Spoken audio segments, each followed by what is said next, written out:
الحمد لله نحمده ونستعينه ونستغفره ونؤمن به ونتوكل عليه ونعوذ بالله من شرور أنفسنا ومن سيئات أعمالنا من يهده الله فلا مضل له ومن يضلله فلا هادي له وأشهد أن لا إله إلا الله وحده لا شريك له وأشهد أن محمدا عبده ورسوله أما بعد فإن خير الحديث كتاب الله وخير الهدي هدي محمد صلى الله عليه وسلم وشر الأمور محدثاتها وكل محدثة بدعة وكل بدعة ضلالة وكل ضلالة في النار. أعوذ بالله من الشيطان الرجيم. بسم الله الرحمن الرحيم. يا أيها الذين آمنوا ادخلوا في السلم كافة. وقال النبي صلى الله عليه وسلم الدين النصيحة. قلنا لمن قال لله ولكتابه ولرسوله ولأئمة المسلمين وعامتهم. رواہ نسائی. تمام قسم کی تعریفات بڑائی و کبریائی اس وحدہ لا شریک کے لیے لائق سزاوار ہے جو ہمارا آپ کا بلکہ پورے کائنات کا مربی و پالنہار ہے، کہ جس نے اس روئے زمین پر ہم تمام بنی نوع انسان کو پیدا کیا اور پیدا کرنے کے بعد بیکار اور برباد نہیں چھوڑا، بلکہ ہماری رشد و ہدایت کے لیے، ہماری ترقی و کامیابی کے لیے اللہ رب العزت نے اس کائنات کے اندر بے شمار انبیاء کرام کو مبعوث کیا. بعدہ درود و سلام ہو آخری نبی جن کا نام نامی اسم گرامی جناب محمد عربی صلی اللہ علیہ وسلم ہے، کہ جنہوں نے کفر و ضلال کے راستے سے کھینچ کر صراط مستقیم کے راستے پر گامزن کیا. حاضرین جمعہ، خطبہ مسنونہ کے بعد آپ کے سامنے قرآن کریم کی ایک مختصر سی آیت تلاوت کی گئی ہے. اس مناسبت سے انشاءاللہ الرحمن موجودہ دور میں مسلمانوں کی کیا صورتحال ہے، اس صورتحال سے، اس لمحہ ذکریہ سے نکلنے کے لیے مسلمانوں کے پاس کیا معاملہ ہونا چاہیے، کیا طریقہ کار ہونے چاہیے، انشاءاللہ الرحمن انہی چند نقاط کے اوپر آج کے اس خطبہ جمعہ کے اندر آپ کے سامنے بات رکھنے کی کوشش کروں گا. اللہ رب العزت سے دعا ہے کہ بار الہ تو ہمیں حق اور سچ بات کہنے اور اس پر ہم تمام مسلمین کو عمل کرنے کی توفیق عطا فرما. آمین.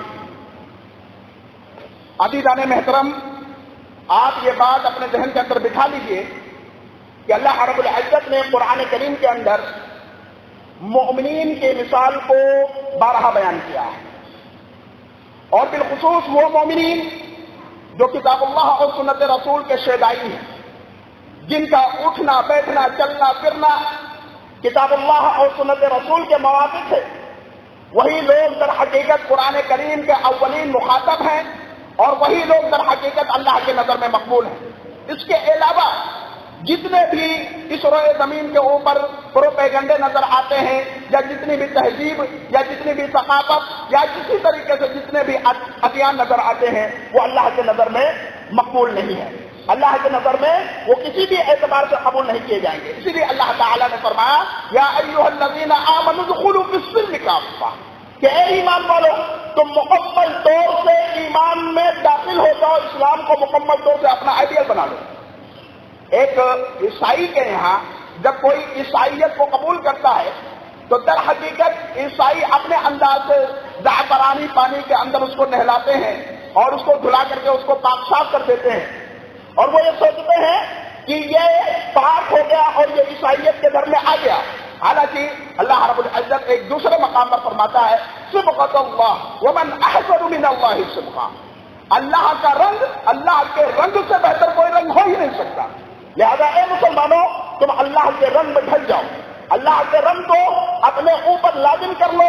یہی وجہ ہے کہ مفسرین نے یا علماء کرام نے توضیح کر کے اس کو مثال دے کر کے سمجھایا ہے کہ آج مسلمانوں کی صورتحال کیسی ہے. ایک بالٹی پانی ہے، ایک بالٹی پانی کے اندر بالکل ایک پتھر ڈال دیا جاتا ہے، اسی طریقے سے کہ پانی اور پتھر بالکل الگ نظر آتے ہیں. پانی اور پتھر بالکل الگ نظر آتے ہیں، ان کا کوئی تال میل نظر نہیں آتا ہے. تو صاحب کلمکار کہتا ہے کہ آج صورتحال مسلمانوں کی یہ ہے کہ اسلام ایک طرف ہے اور اسلام کی تعلیمات ایک طرف ہے، اس سے اس کا براہ راست کوئی واسطہ نہیں ہے. جبکہ ہونا کیسا چاہیے کہ ایک بالٹی پانی ہو اور اس کے اندر چند قطرے کسی رنگ کے ڈال دیے جائیں تو پانی پتہ نہیں چلتا ہے کہ کدھر ہے اور رنگ پتہ نہیں چلتا ہے کدھر ہے. یہ صورتحال مسلمانوں کی ہونی چاہیے. لیکن افسوس، اور اس المیہ کے اوپر جتنی معطل کی جائے، جتنا افسوس کیا جائے، جتنا ہی افسوس کیا جائے، حیث کیا جائے، اتنا ہی ہمارے لیے کم ہے. وہ کئی اسباب ہیں، کئی اسباب و عوامل ہمارے سامنے ہیں. اولاً اسلام کی تعلیمات سے بے رغبتی، یہ سب سے بڑی جو کمزوری مسلمانوں کے اندر ہے. یہ پہلے نمبر ہے کہ اسلام کی تعلیمات سے بے رغبتی. وہ کسی بھی اعتبار سے ہو سکتا ہے، چاہے وہ نماز کا معاملہ ہو، چاہے وہ زکوٰۃ کا معاملہ ہو، یا اسلام کے دیگر اور ارکان کا معاملہ ہو. ہر اعتبار سے مسلمان اسلام کی تعلیم کے موافق اتر نہیں پا رہا. جبکہ صحابہ کرام کے اندر اس کی مثالیں اگر آپ ڈھونڈنے جائیں تو بے تحاشا واقعات ملیں گے. اور اللہ کے رسول صلی اللہ علیہ وسلم نے جو نمونہ بتلایا تھا، جو طریقہ کار ان کو دیا تھا، انہوں نے بعین ہی اس کو اپنے اوپر لازم کر لیا. انہوں نے مثال پیش کی. اللہ کے رسول نے کہا کہ لوگوں تم ایک جسم کے مانند ہو، تو انہوں نے یہ ثابت کیا کہ ہم حقیقت میں ایک جسم کے مانند ہیں. اور اگر کسی صحابی کے جسم کے اندر ایک کانٹا چبھ جاتا، ان کو ایک کانٹا لگ جاتا، تو واللہ رب الکعبہ یہ صحابہ کرام کا پورا گروہ کلپ اٹھتا تھا. پورا کا پورا صحابہ کرام کا گروہ جو تھا، ان کے اندر ایک قسم کے الگ ہیجان اور اضطرابی کیفیتیں آ جاتی تھی. لیکن آج ہمارے یہاں بالکل نہیں ہے. اسی طریقے سے اگر آپ دیکھیں غزوہ یرموک کا واقعہ اگر آپ دیکھیں گے تو اس کے اندر آپ بہت اچھی طریقے سے محاسبہ بھی کر سکتے ہیں اور اپنے معاشرے کا، اپنے سماج کا، سوسائٹی کا ہم ٹیلی بھی کر سکتے ہیں. غزوہ یرموک ہے. غزوہ یرموک کے اندر حضرت جہام بن حذیفہ وہ نکلتے ہیں اپنے بھائی کی تلاش میں کہ اپنے بھائی کو دیکھیں، اور ایک مسکیزہ پانی بھی لے کر کے نکلتے ہیں تاکہ اگر پیاسے کی حالت میں ملے تو پانی میں ان کو پلا سکوں. چنانچہ وہ نکلتے ہیں اور ایک ایسی جگہ پر پہنچتے ہیں کہ جہاں پر آپ کے بھائی کی صورتحال بالکل جھلکنے کی ہوتی ہے.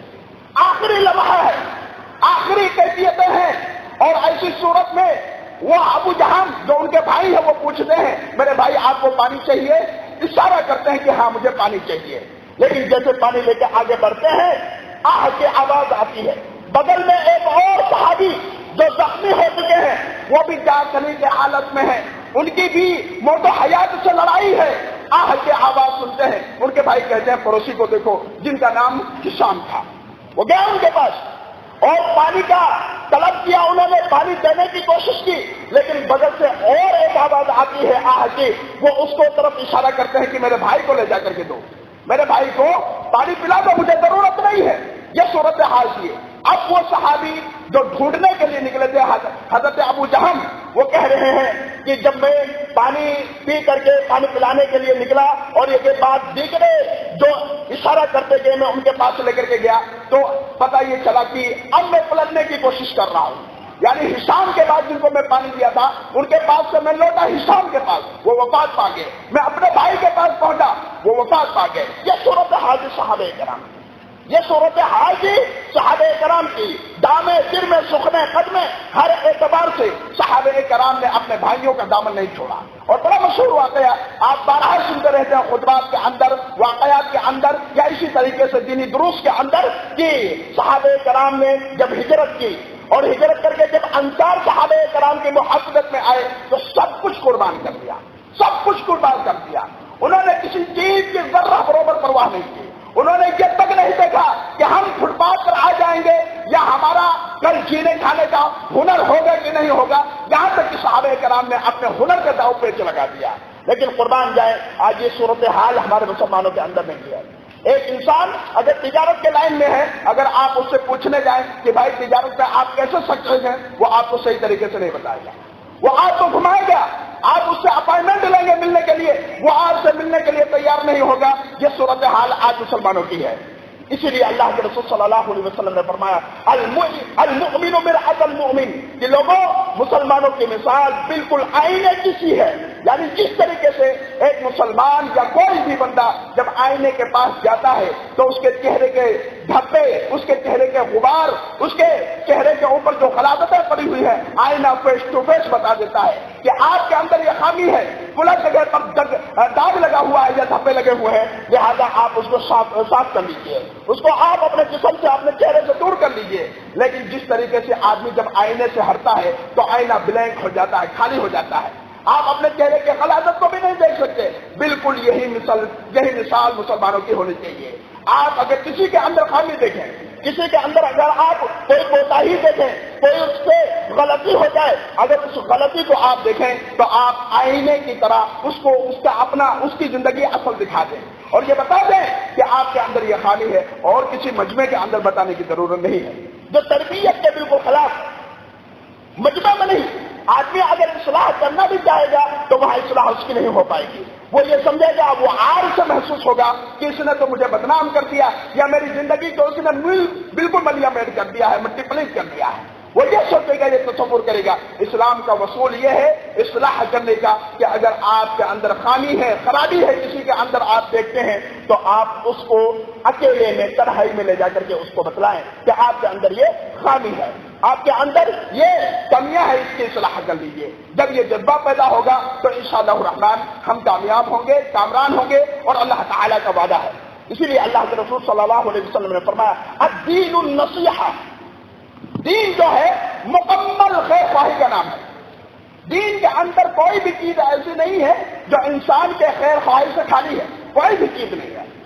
یہاں تک کہ اسلام اگر ایک چیز کا کرنے کا حکم دیتا ہے، مثلا اللہ کے رسول صلی اللہ علیہ وسلم نے فرمایا آپ اس بات کو ذہن نشین کر لیجئے اور اس کو اپنے ذہن کے اندر بٹھا لیجئے، ایک انسان جو آپ کا دشمن ہے، اللہ کے رسول نے فرمایا بار بار سلام کرو، بار بار سلام کرو، اس کے سامنے آپ اپنے سلام کو پیش کرو، وہ بار بار کے سلام کرنے سے اس کا دل پسیج جائے گا، اللہ تعالیٰ اس کے دل میں تمہارے لیے محبت کو ڈال دے گا۔ لیکن یہ بھی چیزیں نہیں ہیں ہمارے اندر، اسی لیے اللہ کے رسول صلی اللہ علیہ وسلم نے فرمایا المسلم علی المسلم حق، کہ مسلمان کے اوپر حق ہے، 6 قسم کے حقوق ہیں، ان میں سے یہ حق ہے کہ جب ایک مسلمان ملے تو سلام کرے، کیا کرے؟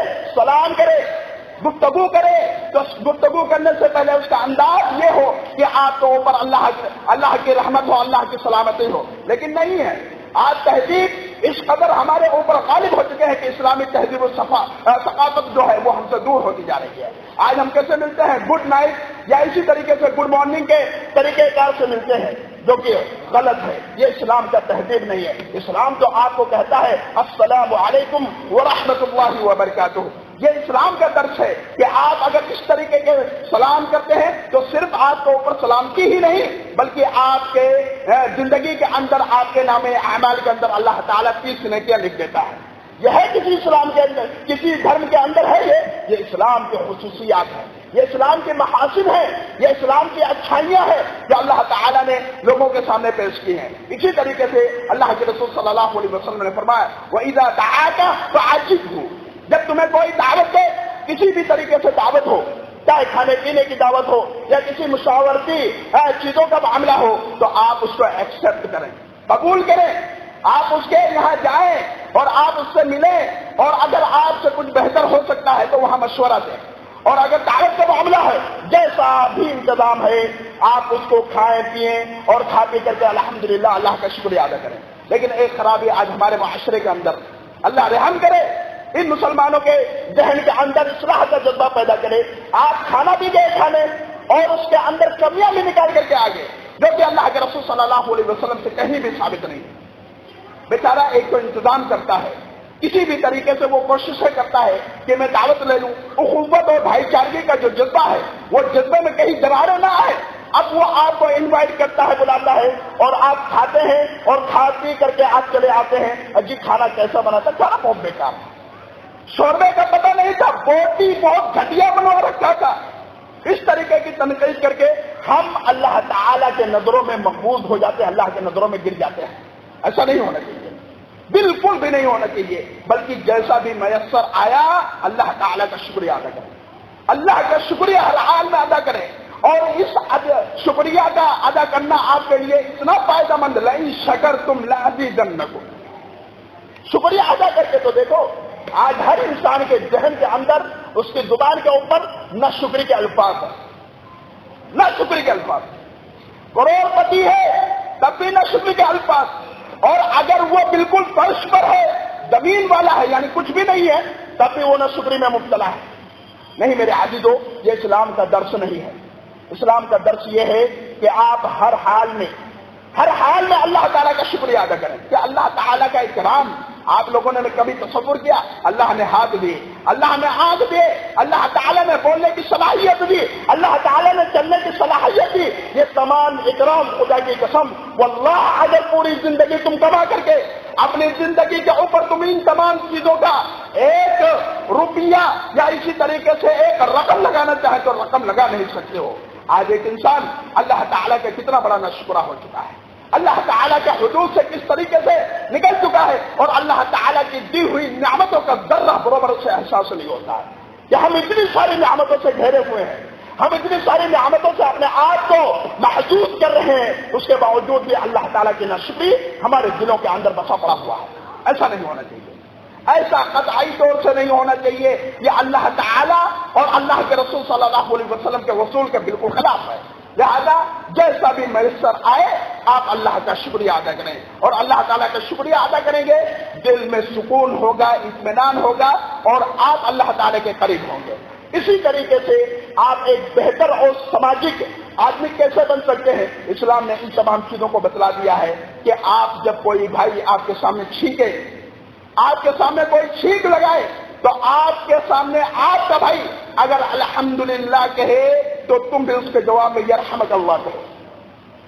کیا کہو؟ یہ حقوق بیان کیے گئے ہیں، یہ حقوق ہیں. اگر ان حقوق کے اندر کوتاہیاں ہمارے اندر ہیں تو یقین بنائیے، اپنے ایمان کا خیر بنائیے. یہ کس طریقے سے ہم ہو رہے ہیں؟ اور اللہ کی پناہ مسلمانوں کو یہ تک معلوم نہیں کہ کہنا چاہیے کہ نہیں کہنا چاہیے. وہ کہتے ہیں اگر کوئی ایک کہہ دیا تو کافی ہے، دو کہہ دیا تو کافی ہے. ہم اس کی لڑائی میں لڑے رہتے ہیں، یا اس کی لڑائی میں ہم اپنے آپ کو خوب مدمست کر کے رکھتے ہیں. حالانکہ ایسا نہیں ہونا چاہیے. اسی طریقے سے ایک حق اور اللہ کے رسول صلی اللہ علیہ وسلم نے فرمایا کہ جب تم میں سے کوئی کسی کے گھر پہ میت ہو جائے اور اس کا جنازہ جب تیار کر دیا جائے تو آپ اس جنازے کے پیچھے چلیں، جنازے کے پیچھے چلیں. اور اللہ کے رسول صلی اللہ علیہ وسلم نے فرمایا کہ اگر کوئی آدمی نیکی کی امید لے کر کے جنازے کے اندر شریک ہوتا ہے اور جنازے کے اندر شریک ہونے کے بعد تجہیز و تکفین یعنی کہ تکفین کر دیا جاتا ہے، اس وقت تک موجود رہتا ہے تو اللہ تعالیٰ اسے 2 قیرات ادا کرتا ہے. کتنے؟ 2 قیرات ادا کرتا ہے. 2 قیرات سے مراد کیا؟ ایک قیرات ایک احد پہاڑ کے برابر. اتنا ثواب اللہ تعالیٰ ہمیں دیتا ہے، لیکن ہمیں اس کا احساس نہیں ہوتا. اجی ہم یہ کہہ کے ٹال دیتے یہ تو فرض کفایہ ہے، یہ تو فرض کفایہ. اگر کسی ایک آدمی نے شریک کر لیا اپنے آپ کو تو ہم بری الذمہ ہیں، بچ گئے. حالانکہ ایسا نہیں ہونا چاہیے. ہر انسان کو فکر ہونی چاہیے اپنے زندگی کے بارے میں. آپ کے قبر میں نہ میں جانے والا، نہ آپ کے والدین جانے والے، نہ آپ کے بھائی جانے والے. یہ یاد کر لو، وہاں کال کوٹری ہے. آپ کے اعمال کے اعتبار سے جزا ہے، سزا ہے. 2 چیزیں ہیں، تیسری کوئی چیز نہیں ہے، تیسری کوئی چیز نہیں. یہاں ہے نا تھوڑی مصیبت آ جائے، پریشانی آ جائے، کیسے لوگ پھاٹ پڑتے ہیں. اجی پیسے کی ضرورت، لوگ ڈاکٹر اچھے ہونا بھائی کانٹیکٹ کرتا، بڑے بڑے ڈاکٹر سے رابطہ کرتا ہے نا. لیکن واللہ اس کال کوٹری کے اندر نہ تمہارا باپ ہے تمہارے ساتھ، نہ تمہاری ماں تمہارے ساتھ، غرض کے تمہارے اعمال تمہارے ساتھ ہیں. اگر تم نے اپنے لیے جدوجہد کیا، اگر تم نے اپنے لیے کوشش کی تو وہی تمہارے لیے بہتر ہے، وہی بہترین صبرہ ہے. اس کے علاوہ تمام کی تمام چیزیں برباد ہیں. نہ آج حلال کی ہے، نہ حرام کی ٹینشن ہے، کسی کو نہیں ہے. نہ حقوق کی کوئی ٹینشن ہے. بھائی سے دشمنیاں ہیں اور یہ امید لگا کر کے رکھا ہوا ہے کہ جنت تو ملے گی نا. اور بہت سارے لوگوں کے ذہن میں کیا ہے من قال لا الہ الا اللہ دخل الجنہ، جس کسی نے بھی کلمہ پڑھ لیا اس کو جنت ملے گی. بس اسی اطمینان میں جی رہے ہیں. عجیب بہت سارے لوگ تو یوں بول دیتے ہیں جنت تو ملے گی نا مولوی صاحب، جہنم میں تھوڑا مزہ چکھ لینے کے بعد جنت تو ہے نا مومنین کے لیے. ایسی بہتی بہتی باتیں کریں، یعنی کہ جہنم میں جانے کی فلی تیاری کر رکھی ہے. ارے میرے بھائی، ایک لمحہ جہنم کے عذاب کو تم سہ نہیں سکتے ہو، برداشت نہیں کر سکتے ہو. اسی لیے اللہ کے رسول صلی اللہ علیہ وسلم نے فرمایا کہ جنت کے قیامت کے دن اللہ تعالیٰ ایک ایسے انسان کو لے کر کے آئے گا جس نے دنیا کے اندر دکھ دیکھا ہی نہیں، تکلیف نہیں دیکھا. تکلیف کس چڑیا کا نام ہے اسے پتہ ہی. اللہ تعالیٰ اپنے فرشتوں کو حکم دے گا جہنم میں ڈبو دے، ڈبو کر کے صرف نکالو، ہوتا ہے نا جھٹکے سے نکال دو، یہ کرنا ہے بس. اللہ کے فرشتے اس کو جہنم کے اندر ڈبکی لگا اور نکالے. اب اللہ پوچھتا ہے اے انسان، کیا تیری زندگی کے اندر تو نے کوئی سکھ کی زندگی کو دیکھا ہے؟ کیا تو نے اپنی زندگی کے اندر کبھی بھلائی کے ساتھ اپنی زندگی کو گزارا؟ کیا تو نے اپنی زندگی کے اندر ان احوال کو تو نے دیکھا؟ اللہ، دکھ تو دکھ پوری زندگی کے اندر تباہی ہے، پوری زندگی کے اندر تکالیف ہے، صعوبتیں ہیں، تکالیف سے بھرا پڑا ہوا ہے. سکھ نام کی کوئی چیز نہیں. یہ پوزیشن ہے، یہ صورت حال ہے جہنم کی کہ ایک ڈبکی لگا دینے کے بعد انسان سارے سکھ کو بھول جاتا ہے، اطمینان قلب کو بھول جاتا ہے، چین کو بھول جاتا ہے، یہاں تک کہ اسے صرف دکھ ہی دکھ نظر آتا ہے. اور دوسرا انسان جس نے پوری زندگی صرف تکالیف میں، کبھی اس کے ساتھ کوئی بھلا نہیں ہوا، اٹھتا بیٹھتا تکالیف اس کے ساتھ میسر. اللہ اس کو بلائے گا اور بلانے کے بعد فرشتوں کو حکم دے گا اس کو جنت کے اندر ایک ڈبکی لگا دو، لگا دے گا اور اس کو نکال لیا جائے گا. اللہ پوچھے گا کیسا محسوس ہو رہا ہے؟ اللہ، بہت کلائمیٹ بہت اچھا ہے، جنت بہت اچھی جگہ ہے، یہاں تو صرف سکھ ہی سکھ ہے، دکھ تک آتا پتا نہیں ہے. اور آج ہم اس امید میں جی کھا رہے ہیں عجیب مصیبت تو آئے گی نا، مصیبت کے بعد آرام ہے، مصیبت کے بعد آرام ہے، تکالیف کے بعد اطمینان قلب ہے، دل کو سکون ملے گا. نہیں میرے عزیزو، صحابہ کرام کے دلوں کی طرح اپنا دل بناؤ. صحابہ کرام کے دلوں کے اندر جس طریقے سے جنت کی طلب تھی، جس طریقے سے جہنم سے انہیں پناہ تھی، اسی طریقے کا جذبہ اپنے دلوں کے اندر پیدا کر لو. اور اللہ کی قسم، حضرت عثمان غنی کی زندگی ہمارے لیے اسوہ ہے، جن کے بارے میں امام کائنات کی زبان میں حرکت کی تھی کہ اے عثمان، اگر آج کے بعد تو کوئی عمل نہ کر، تیرے لیے کوئی چیز نقصان نہیں ہو سکتی ہے. وہ عثمان جب قبر کو دیکھے تو دھاڑے مار مار کے رونے لگے، داڑھیاں تر ہو گئے. صحابہ کرام نے پوچھا عثمان، تو جنت اور جہنم کو جب بیان ہوتا ہوا سنتا ہے تو اتنا نہ روتا جتنا کہ تو قبر کو دیکھ کر کے روتا ہے. اللہ کی قسم، حضرت عثمان نے کہا کہ او لوگوں، میں نے امام کائنات جناب محمد عربی صلی اللہ علیہ وسلم سے سنا ہے، آخرت کی منازل میں سے، آخرت کی سیڑھیوں میں سے سب سے پہلی سیڑھی یہ قبر ہے. اگر یہاں ایگزام آسان ہے، اگر یہاں پہلی سیڑھی ایزی ہے تو اس کے بعد کے جتنے بھی منازل ہیں وہ ایزی ہوں گے، وہ آسان ہوں گے، ٹف نہیں ہوگا، مشکل نہیں ہوگا. یہ حضرت عثمان کا جذبہ تھا، یہ عثمان کا جذبہ تھا. اور تمام کے تمام خلفائے اربعہ کا جذبہ کیا ہے؟ آپ دیکھیں گے حضرت عثمان غنی کے ساتھ ساتھ اگر حضرت عمر فاروق کو دیکھیں تو ان کے دل کے اندر فکر آخرت کا جذبہ ہے. وہ چاہتے ہیں کہ اللہ کے یہاں بخشش ہو جائے. اور میں بتاؤں، حضرت سعد بن معاذ، ان کا بارہا واقعہ سنتے ہیں. ان کے وفات کے اوپر اللہ کا عرش کانپ اٹھا. کتنی عظیم شخصیت کی وفات ہوئی، اللہ کا عرش کانپ اٹھا. 70,000 فرشتے ان کے جنازے کے اندر شریک. لیکن یارو، جب ان کو قبر میں اتارا جاتا ہے تو زمین کھینچ دیتی ہے، ان کے جسم کو پیس دیتی ہے. اللہ کے رسول طویل دعا کرتے ہیں، اور طویل دعا کرنے کے بعد جب صحابہ کرام نے پوچھا اللہ کے رسول آپ نے معمولات زندگی کے الگ کیا ہے، آپ نے کبھی ایسا نہیں کیا۔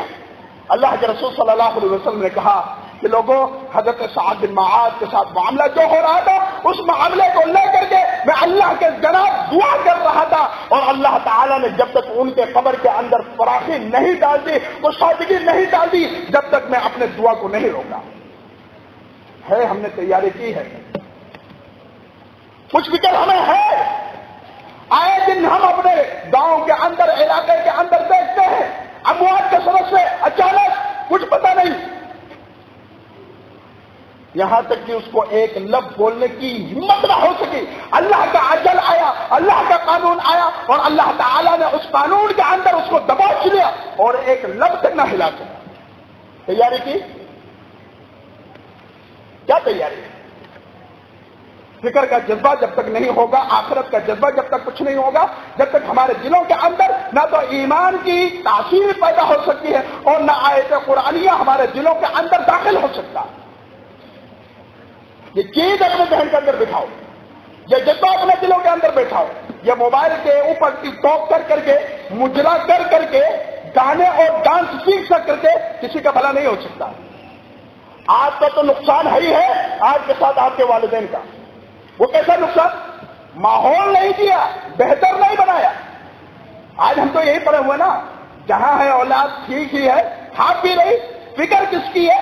کھا پی رہی ہے نا، بہتر ہے، لباس اچھا ہے، ٹائی وغیرہ بہتر ہے، بس یہی کامیابی ہم نے سمجھا ہوا۔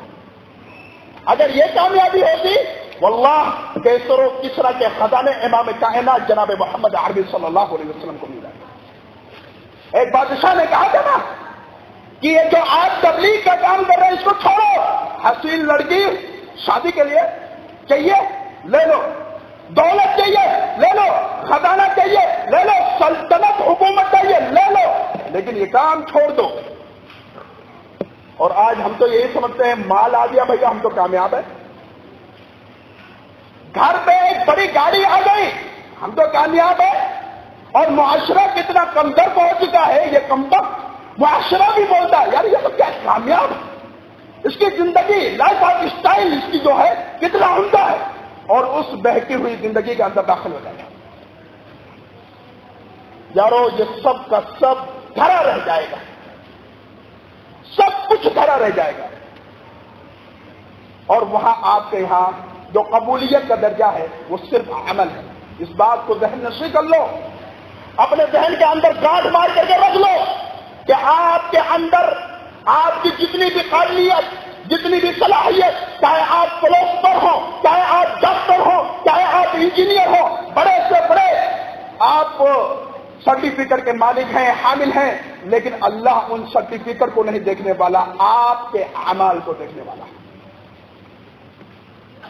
آپ تجارت بہت اچھے کی، پروگریس کیے، آپ نے ایک سکہ جمایا، لوگوں کے دلوں میں دھاگ جمایا، لیکن اللہ آپ کے تجارت کے بارے میں نہیں پوچھنے والا۔ آپ نے عمل کیسا کیا، تجارت کیسی کی، آمدنی کیسے لیے، اللہ یہ آپ سے پوچھنے والا ہے۔ تو میرے عزیز، اور اسی لیے اللہ تعالیٰ فرماتا وَلَا تَهِنُوا وَلَا تَحْزَنُوا وَأَنْتُمُ الْأَعْلَوْنَ إِن كُنتُم مُؤْمِنِينَ۔ کامیاب کون لوگ بھائی؟ جو حقیقت میں سچے معنوں میں مومن ہے، مومن ہے۔ اب مومن کون لوگ ہیں؟ اللہ پر ایمان رکھنے والے کون لوگ ہیں؟ یعنی کہ اللہ پر بھی ایمان ہو اور نماز بھی نہ پڑھے، یہ مومن ہو سکتا؟ نہیں ہو سکتا۔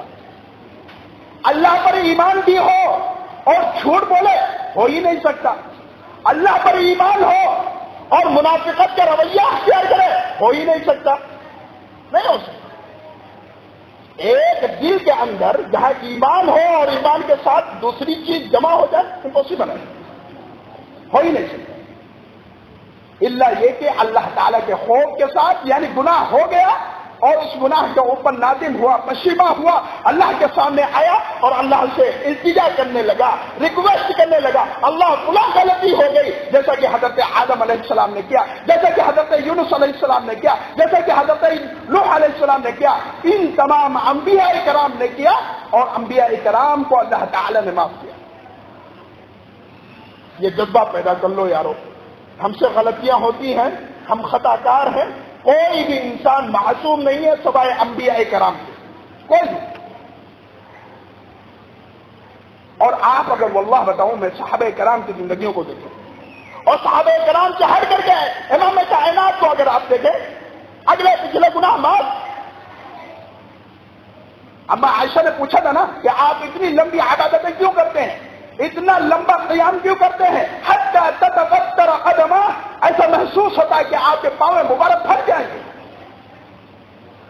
شکر گزاری کا فائدہ دیکھیں، افلا اکون عبدا شکورا، مقصد یہ ہے اللہ کے نظر میں شکر گزار بندہ بن جاؤ۔ شکر گزاری اتنی عظیم نعمت ہے کہ آپ تصور نہیں کر سکتے۔ آپ کم از کم شکر گزاری کا جذبہ پیدا کر کے تو دیکھیں، اسلام کے اصول کے اعتبار سے جیے کیسا۔ آپ دین کے معاملے میں اپنے سے بڑے لوگوں کو دیکھیں۔ بڑے سے مراد کیا؟ روپیہ پیسے میں نہیں، بڑے سے مراد یہ جو تہجد گزار ہیں، جو نمازوں کے اوپر دوام اختیار کرتے ہیں، آپ ان کو دیکھیں دین کے معاملے میں، اور دنیا کے معاملے میں اپنے سے نیچے کو دیکھیں۔ اگر بہتر رہنا چاہتے ہیں، کمفرٹیبل رہنا چاہتے ہیں، بہتر مطمئن رہنا چاہتے ہیں تو اپنے سے نیچے کو دیکھیں، دین کے معاملے میں نہیں، دنیا کے معاملے میں۔ آپ 2 ٹائم کھا رہے ہیں نا، تو آپ یہ تصور پیدا کریے دنیا میں بہت سارے لوگ ایسے ہیں جن کو 2 ٹائم کا کھانا میسر نہیں ہے، بہت دل اطمینان میں ہوگا، سکون میں ہوگا۔ اور اگر آپ ہوس کی چنگاری میں اپنے آپ کو جلانا چاہیں تو بڑے بڑے حوالات دیکھیں، بڑی بڑی بلڈنگاں دیکھیں، بڑے بڑے گاڑی دیکھیں، آپ خود اس دنیا کے اندر جل بھول کر کے راکھ ہو جائیں گے۔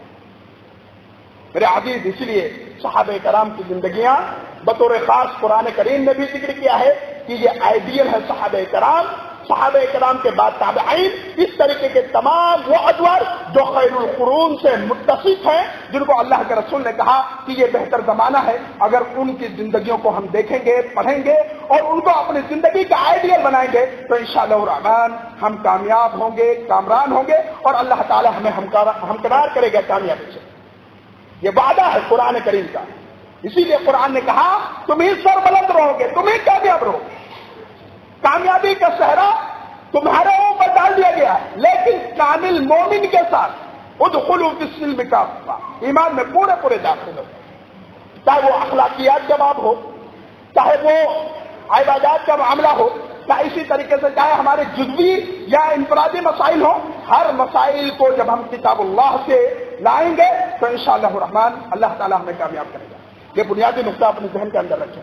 یہ باتیں جو قرآن کریم سے بیان کی جاتی ہیں، احادیث طیبہ سے بیان کی جاتی ہیں، کسی اور پلیٹ فارم سے نہیں ملیں گی سوائے اہل الحدیث کے یہاں۔ یہ آپ لوگ مرہون منت جانیں، اللہ کا شکریہ ادا کریں اور قدم قدم پر شکریہ ادا کریں۔ جتنا شکریہ ادا کریں اتنا کم ہے، لیکن نام اور ٹائٹل سے کچھ نہیں ہونے والا جب تک اس کے لیے نہیں کیا جائے گا، اس کے لیے محنتیں نہیں کی جائیں گی۔ ہمارے بچے جب غیر اللہ کی قسمیں کھانے لگیں گے تو ٹائٹل اہل حدیث سے آپ کو کوئی فائدہ ہونے والا نہیں۔ جب آپ کی اولاد شرک کے جگہ پر جانے لگے تو ٹائٹل اہل الحدیث سے کچھ فائدہ ہونے والا نہیں۔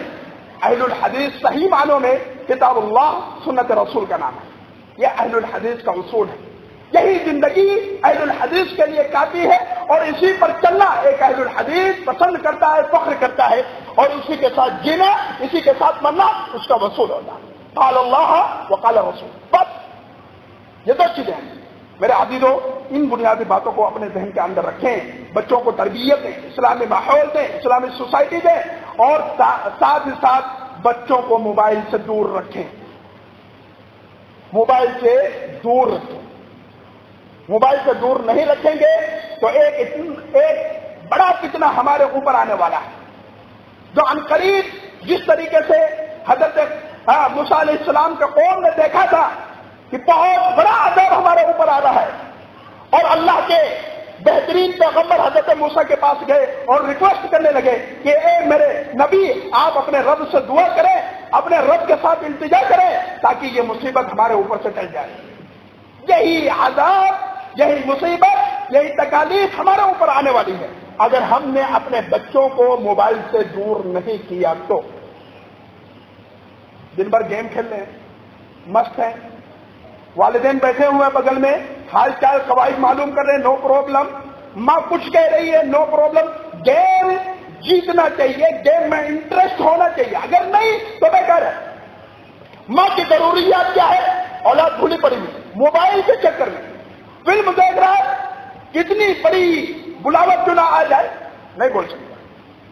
اور جبکہ اللہ کے رسول صلی اللہ علیہ وسلم کے بارے میں آپ لوگوں نے پڑھا بھی ہوگا، اور بڑا مشہور واقعہ جریج کا واقعہ ہے. ماں بلاتی ہے، نماز کی حالت میں ہوتے ہیں، عیاشیاں نہیں کرتے، بس دعا کر دیتی ہے کہ منہ جب تک تیرا کالا نہ ہو جائے، جب تک تیری موت نہ آئے. اور آپ نے سنا کہ کس طریقے سے اللہ تعالی نے اس کے اوپر وہ الزام عائد کیے. وہ الزام ہٹ گئے، گاؤں والوں نے اس الزام کے عوض میں دوسرا عبادت خانہ بنانے کی کوشش کی، لیکن انہوں نے منع کیا کہ جیسی عبادت خانہ میرا جیسا تھا ویسا ہی رکھا، مجھے نہ سونے کا چاہیے نہ چاندی کا چاہیے. یہ اور بات ہے، لیکن اتنی بات ضرور ہے میرے یارو کہ اللہ تعالی نے اس کو وہ مدد چکھایا، مار پڑی، اور معاشرے نے جمگٹ پٹائی کی، اس کے عبادت گاہ کو توڑ دیا. وہ صرف ماں کی بددعا کی بنیاد پر. ماں کی بددعا، ماں کی آہ جو دل سے نکلتی ہے بڑی اثر رکھتی ہے. جس طریقے سے مظلوم، اللہ اور مظلوم کے درمیان کوئی پردہ نہیں، جس کو آپ نے ستا دیا، آپ نے کسی کا حق مار لیا مزدوری کے اعتبار سے یا دیگر اور معاملات کے اعتبار سے. آج بہت سارا معاملات، ابھی حالیہ دنوں میں اپنے ہی گاؤں کا واقعہ ہے، کسی صاحب نے مزدوری کیا اور اس کی مزدوری دینے کو تیار نہیں. یہ کیا ہے؟ یہ کیا ہے؟ یہ اسلام ہے؟ یہ اسلام کے فالوورز ہیں. وضع میں تم ہو نصارا تو تمدن میں ہنود. یہ مسلمان ہے جنہیں دیکھ کے شرمائے ہو. یہ کیفیت ہماری ہونی چاہیے نہیں یار. اس سے ہٹ کر کے ایک بہترین معاشرہ بنائیں، اس سے ہٹ کر کے ایک بہترین کلائمیٹ دیں، اس سے ہٹ کر کے اسلامی ماحول دیں، تاکہ آپ کو کوئی دیکھے تو لگے کہ ہاں یہ اسلام کا پرچارک ہے، اسلام کا فالوورز ہے، اسلام کے روش پر چلنے والا ہے. ایسا محسوس ہو سامنے والے کو، ایسا نہ محسوس ہو کہ داڑھی ہے اور اسی طریقے سے نماز کے گھٹے اثرات ہیں تو یہ بد کردار ہوگا، یا یہ کہہ لیجئے جس کے اندر امانت و دیانت کی صفتیں نہیں ہوں گی. ایسا نمونہ آپ واللہ نہ دیں. میرے عزیز، باتیں بہت ساری ہیں. اللہ تعالیٰ سے دعا ہے کہ بار الہ تمام مسلمانوں کو کہی ہوئی باتوں پر عمل پیرا ہونے کی توفیق عطا فرما. بار الہ تمام مسلمانوں کو نماز کے ساتھ ساتھ اسلام کے جتنے بھی ارکان ہیں ان ارکان کو اپنی زندگی کے اندر لانے اور اس کے اوپر مداومت اختیار کرنے کی توفیق عطا فرما. بار الہ جب تک ہم زندہ رہیں اسلام پر زندہ رہیں، خاتمہ ہو تو ایمان پر ہو. آمین. بارک اللہ لنا ولکم فی القرآن الحکیم ونفعنا ایاکم بالآیات والذکر الحکیم انہ تعالی جواد کریم ملک. السلام علیکم ورحمۃ اللہ وبرکاتہ. ناظرین اکرام، اسلامک ٹی وی اس چینل کو ابھی تک جنہوں نے سبسکرائب نہیں کیا ہے، برائے مہربانی اس چینل کو سبسکرائب ضرور کریں، اور ہر دن کی اپڈیٹ کے لیے اس کے ساتھ ہی ایک بیل، ایک گھنٹی کا نشان آئے گا، اسے آپ ضرور پریس کریں اور اسے دبا کر آپ ہمارے ساتھ تعاون فرمائیں. جزاک اللہ خیر. السلام علیکم ورحمۃ اللہ وبرکاتہ.